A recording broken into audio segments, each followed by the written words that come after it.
Well, for me, the midfielder, obviously, as a midfielder myself, is a position that it's vital in the system of my game and of my players. I always think that 60-70% of the battle won in a football game, it's in midfield. That's why I like to have overload there. At the same time, I like to have a lot of width, you know, with two players on the line attacking the back line, you know, threatening, pinging the fullbacks. I think it's very important, you know, to give space on these sides for the number 10s that come to play between the lines, because if you do that and you ping the two fullbacks, what will happen? That in midfield there will be obviously a little bit more space, and you are, or the other team is depending on the center back jumping on your striker if it comes deep, and then it's here where we want to create the space for the other strikers, for the other winger. And I don't like the fact that we only have to play football just because we have the ball and we want to play it around.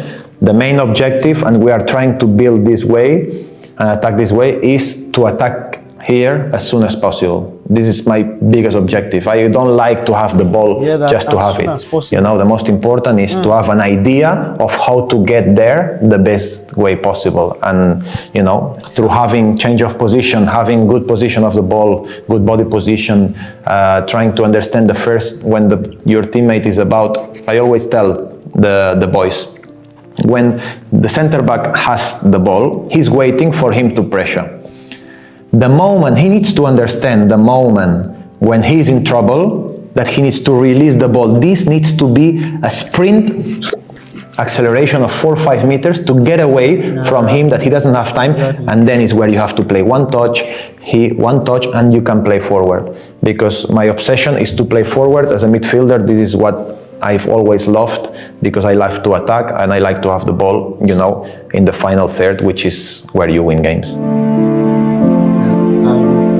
If the other team wants to be really aggressive, which is something that maybe we are looking for as well, it's exactly what some of the teams are doing now, is we want to play with the wingers very, very open for either the goalkeeper straight away or the center backs when they have the first moment of freedom before they get the pressure, because normally the strikers are like this, they let you play, then is when they start to put pressure. What happened here, it's we want to attract these center backs.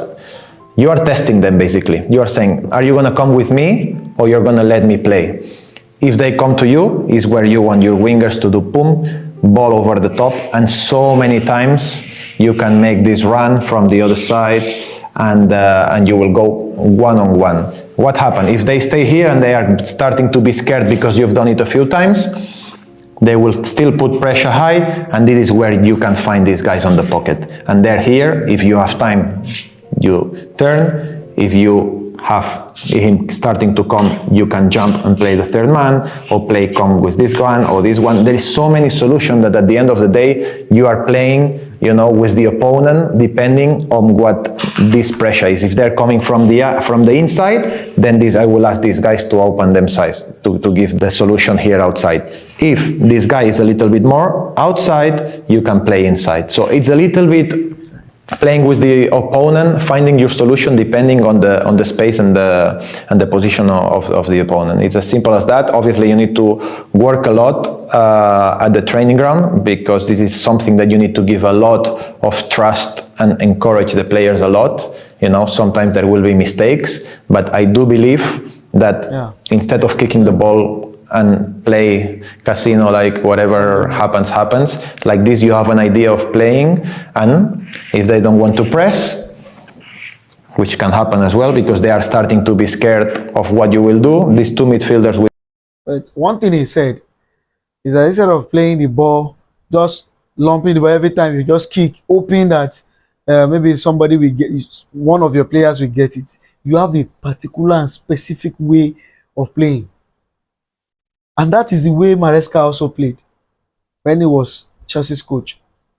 When you see Sanchez launch the ball to the attackers, you will know that he has a specific direction he's going.